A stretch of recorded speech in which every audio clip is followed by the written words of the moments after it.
और दान धर्म की महिमा के साथ साथ आज हम सुनेंगे भगवान विष्णु की महिमा, चतुष्पाद धर्म निरूपण, पुराणों तथा उपपुराणों और 18 विद्याओं का परिगणन, चारों युगों के धर्मों का कथन एवं कलयुग में नाम संकीर्तन का महात्म्य के बारे में। नमस्कार, जय श्री कृष्ण, जय श्री राम। कल तक हमने गरुड़ महापुराण में गंगा आदि विविध तीर्थों की महिमा के बारे में सुना, गया महात्म्य तथा गया क्षेत्र के तीर्थ में श्राद्ध करने के फल के बारे में सुना। आगे बढ़ते हुए अब गरुड़ महापुराण में आज हम दान धर्म की महिमा के बारे में सुनेंगे। उसके बाद विभिन्न व्रतों के लाभ के बारे में बताया गया है, जो कि हम इस पितृपक्ष के बाद अवश्य सुनेंगे। किस व्रत को करने से क्या लाभ होता है। व्रतों के बाद विभिन्न तरह के रोगों के निदान के बारे में बताया गया है, जिसमें करीब करीब सारे ही रोगों के निदान के बारे में गरुड़ महापुराण में बताया गया है, जो कि हम इस पितृपक्ष के बाद श्रवण करेंगे, जिनके बारे में कि किस रोग का निदान किस प्रकार हो सकता है। और दान धर्म की महिमा के साथ साथ आज हम सुनेंगे भगवान विष्णु की महिमा, चतुष्पाद धर्म निरूपण, पुराणों तथा उपपुराणों और 18 विद्याओं का परिगणन, चारों युगों के धर्मों का कथन एवं कलयुग में नाम संकीर्तन का महात्म्य के बारे में। अब मैं दान धर्म की महिमा का वर्णन करता हूं, उसे सुने। अन्य वर्णों की अपेक्षा ब्राह्मण श्रेष्ठ हैं। उनमें भी जो सत्क्रियावान कर्मनिष्ठ ब्राह्मण हैं वे श्रेष्ठ हैं।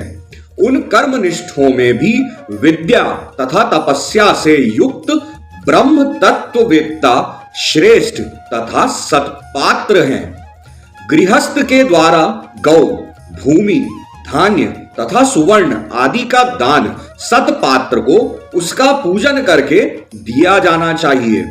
विद्या एवं तपस्या से हीन ब्राह्मण को दान स्वीकार नहीं करना चाहिए।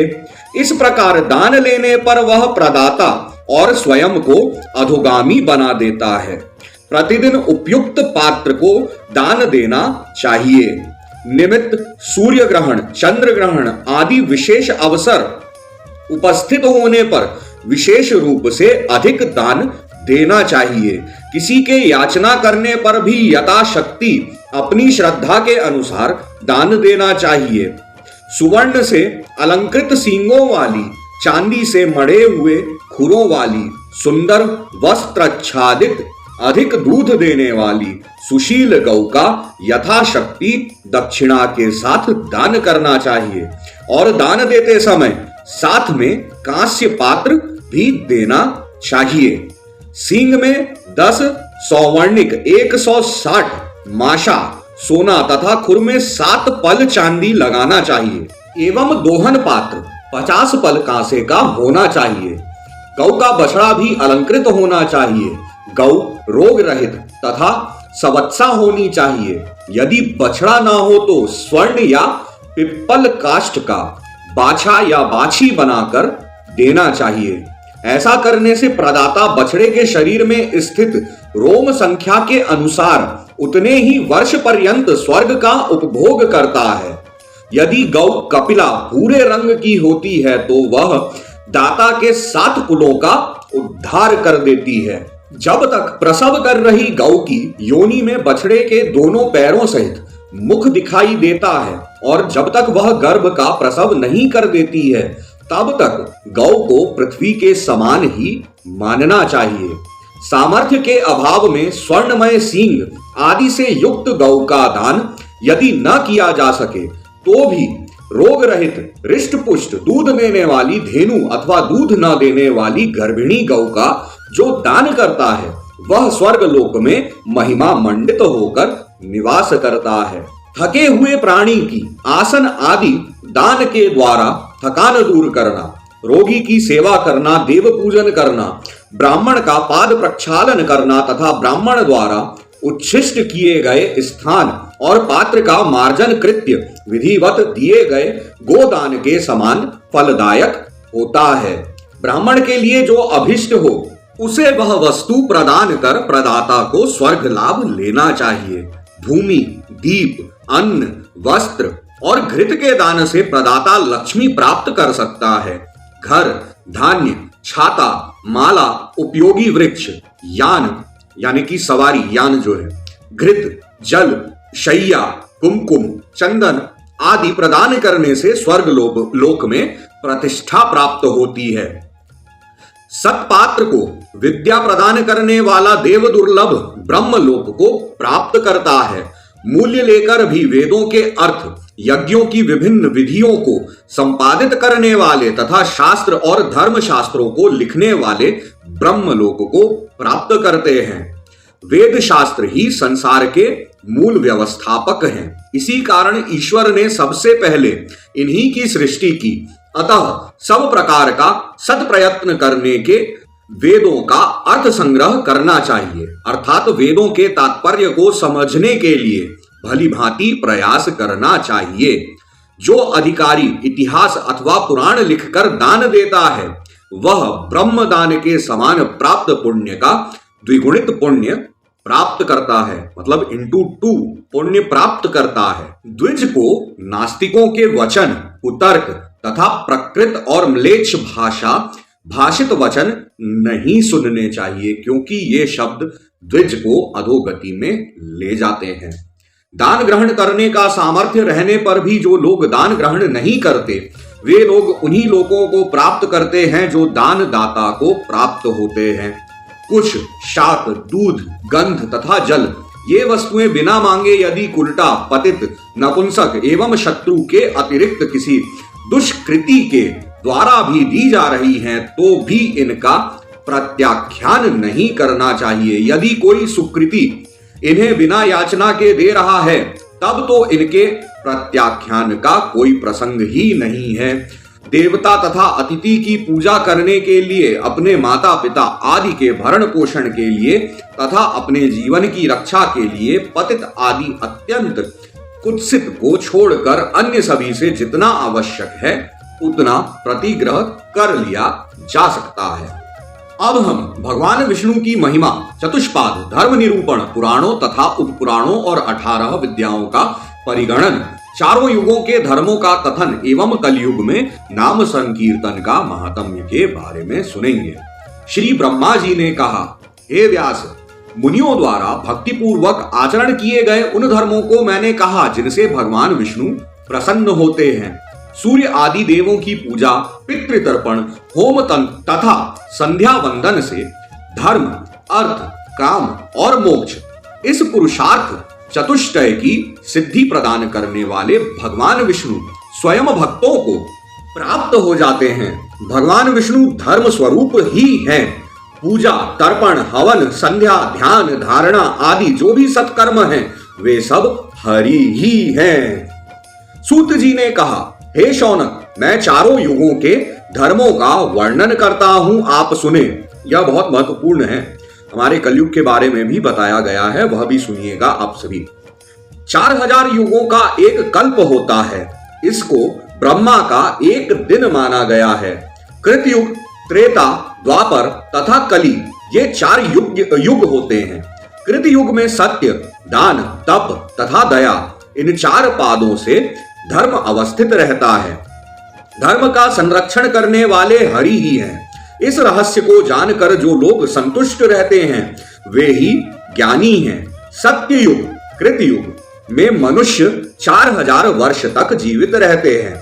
सत्ययुग के अंत में धर्म पालन की दृष्टि से क्षत्रिय उत्कर्ष की स्थिति में रहते हैं। शूद्रों की अपेक्षा ब्राह्मण, क्षत्रिय, वैश्य धर्म पालन में उच्च आदर्श प्रस्तुत करते हैं। सर्वाधिक बलशाली एवं शूर भगवान विष्णु ही राक्षसों का विनाश करते हैं। त्रेता युग में धर्म, सत्य, दान और दया इन 3 पादों पर ही अवस्थित रह जाता है। इस काल के मनुष्य यज्ञ परायण होते हैं। संपूर्ण संसार क्षत्रियों से सुरक्षित रहता है। रक्त वर्ण के भगवान हरि मनुष्यों द्वारा इस युग में पूजित होते हैं। मनुष्यों की आयु 1000 वर्ष की होती है। इस युग में विष्णु भीमरथ कहलाते हैं और क्षत्रियों के द्वारा राक्षसों का संहार होता है।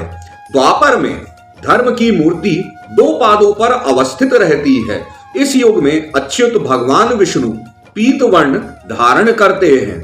लोगों की आयु 400 वर्ष की होती है। ब्राह्मण और क्षत्रिय वर्ण से उत्पन्न प्रजा से पृथ्वी व्याप्त रहती है। इस युग के लोगों की अल्प बुद्धि को देखकर वेद व्यास का रूप धारण कर भगवान विष्णु ने एक ही रूप में विद्यमान वेद को 4 भागों में विभक्त किया और अपने समस्त शिष्यों को उन चारों वेदों का अध्ययन कराया। भगवान वेद व्यास ने ऋग्वेद की शिक्षा पैल नामक शिष्य को, सामवेद की शिक्षा जैमिनी नामक शिष्य को, अथर्ववेद की शिक्षा सुमंतु नामक शिष्य को और यजुर्वेद की शिक्षा महामुनि वैशंपायन नामक शिष्य को प्रदान की तथा वेदांगों और पुराणों का अध्ययन सूत जी को कराया। इन पुराणों के एकमात्र वेद्य हरि ही हैं।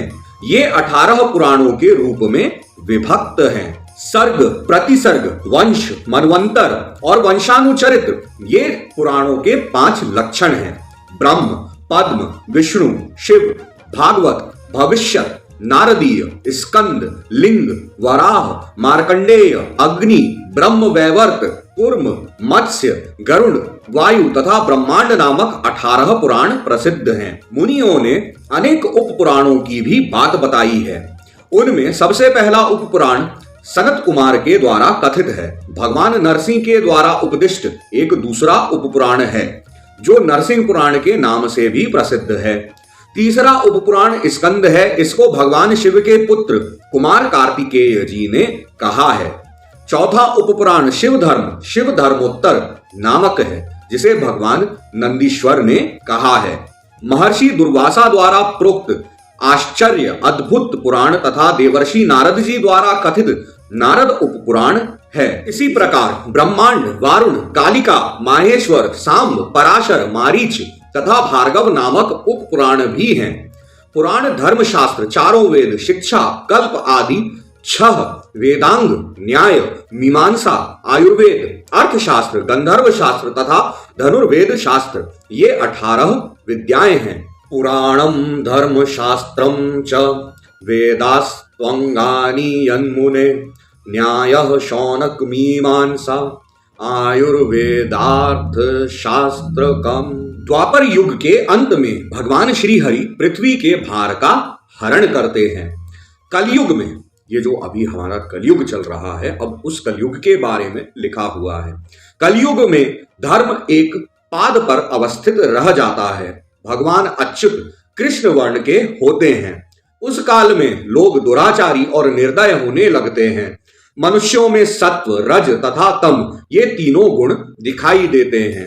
काल की प्रेरणा से ये सभी गुण मन में उत्पन्न होते हैं और परिवर्तित होते रहते हैं। हे शौनक, जब प्रवृद्ध सत्व गुण से मन, बुद्धि और इंद्रियां व्याप्त हो जाती हैं और लोगों की अनुरक्ति ज्ञानार्जन तथा तपश्चरण में बढ़ जाती है, तब सत्ययुग जानना चाहिए। जब मनुष्यों की आसक्ति काम्य कर्म और यश में होती है, उस समय रजोगुण की प्रवृद्धि से त्रेता युग जानना चाहिए और तमोगुण की प्रबलता के साथ रजोगुण की वृद्धि के कारण जब लोगों में लोभ, असंतोष, मान, दंभ और मत्सर के भाव प्रबल होते हैं और काम्य कर्मों में आसक्ति बढ़ जाती है, तब द्वापर युग समझना चाहिए। जब सदा असत्य बोलने, आलस्य, नींद और हिंसा आदि साधनों में ही प्रवृत्त हो जाती है, शोक, मोह, भय और दीनता का भाव जब बढ़ जाता है, तब तमोगुण को सर्वाधिक प्रबल मानना चाहिए। यही काल कलयुग है। इसी प्रकार जब लोग कामी हो जाते हैं, सदैव कटु वाणी बोलते हैं, जनपद चोर डाकुओं से भर जाते हैं, वेद पाखंडियों से दूषित हो जाते हैं, राजा प्रजाओं का सर्वस्व हरण करते हैं, लोग मैथुन और पेट पालने के कर्म से स्वतः पराजित होने लगते हैं, ब्रह्मचारी ब्रह्मचर्य व्रत का परित्याग करके अशुचि हो जाता है, कुटुंबी अर्थात गृहस्थ भिक्षाटन करने लगते हैं, तपस्वी गांवों में रहना प्रारंभ कर देते हैं, सन्यासी अर्थ लोभ में फंस जाते हैं, लोग लघु शरीर होने पर भी अत्यधिक भोजन करते हैं और जो चोर हैं उन्हें साधु के रूप में लोग स्वीकार करने लगते हैं, तब कलयुग ही मानना चाहिए। इस कलिका में भृत्यगण अपने स्वामी का तिरस्कार करते हैं, तपस्वी अपने व्रतों का परित्याग कर देते हैं, शूद्र प्रतिग्रह लेने लगते हैं, वैश्य ब्राह्मणों की सेवा की उपेक्षा कर स्वयं व्रत परायण हो जाते हैं। धार्मिक भाव कम होने से सभी लोग बेचैन रहते हैं। संतानें धार्मिक शिक्षा का अभाव होने से पिशाच के समान बन जाती हैं।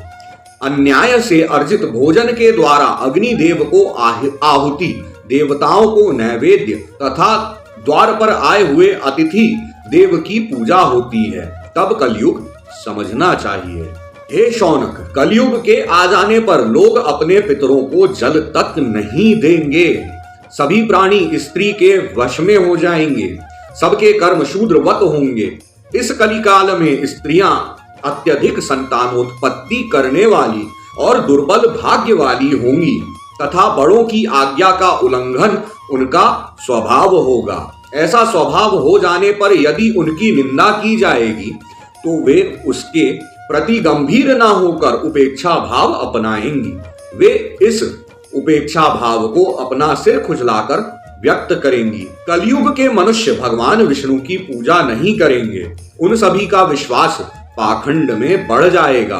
हे ब्राह्मणों, यह कलिकाल दोषों से भरा हुआ है, किंतु इस दोषपूर्ण युग में एक महागुण भी है और वह महागुण इस कलयुग में यह है कि वह गुण है भगवान श्री कृष्ण का संकीर्तन। उनका संकीर्तन करने से ही मनुष्य संसार के महाबंधन अर्थात आवागमन के जाल से मुक्त हो जाता है। हे शौनक, कृतयुग में प्राणी को जो फल भगवान विष्णु का ध्यान करने से प्राप्त होता है, त्रेता युग में जो फल उनका जप करने से प्राप्त होता है और द्वापर युग में जो फल उन विष्णु देव की सेवा करने से प्राप्त होता है, वही फल कलिकाल में यानी कि कलियुग में भगवान के गुण, लीला और नाम संकीर्तन से ही प्राप्त हो जाता है। इसलिए नित्य ही भगवान श्री हरि का ध्यान, पूजन और संकीर्तन करना चाहिए। कलिर्दोष निधेर विप्रा अस्ति योगो महागुणः कीर्तनादेव कृष्णस्य महाबंधनं परित्यजेत्।